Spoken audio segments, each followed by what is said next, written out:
Hi. So I was enjoying this brochure. It's so beautifully designed, so well designed. The cover I changed though, because it says leaders must think more like technologists. And I actually think that actually technologists must think more like leaders instead. And I'll tell you why. But I was at MIT Media Lab for many years, and I became president of Rhode Island School of Design roughly 6 years ago. And I read every book on the first 100 days. My gosh, every book out there to inform me on what it's like to be president versus being a professor, but didn't help very much. But the one paragraph I always remembered was never have a vision as a leader, never come in with a vision. And so I struggled to not have a vision. And I addressed a group of 600 high school students who were on campus for our summer program. And it was my first thing to do as president.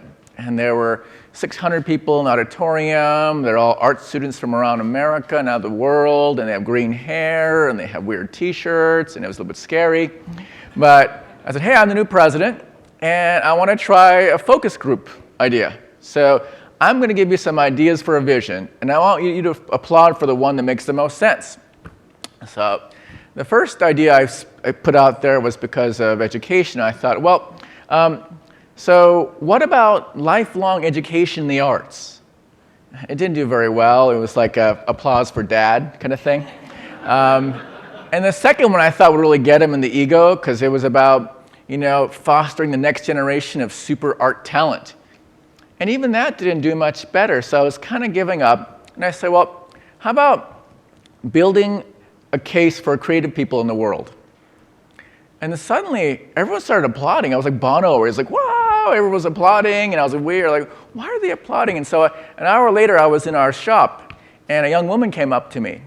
And she said, I'm so glad you said that in the auditorium. I said, what did I say? And she said, well, I'm a sophomore. I'm growing up in Nebraska. I'm the creative one in school. I'm the weird one. No one takes me seriously. And you said in the auditorium you were going to fight for us.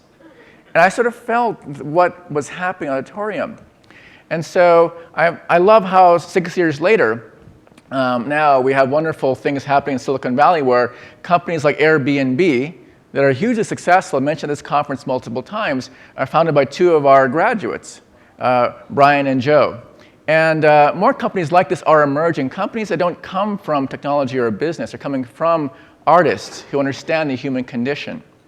And when I think about how the opportunity in America today to move STEM education to STEAM education, because STEAM education makes for better entrepreneurs, I'm delighted how on Valentine's Day of this year in Congress, when it was open back then, what happened is there was a bipartisan congressional caucus was launched called the STEAM Caucus, devoted to putting art education back into American schools. And now, only like a half year later, there are now 55 US reps on board across both sides.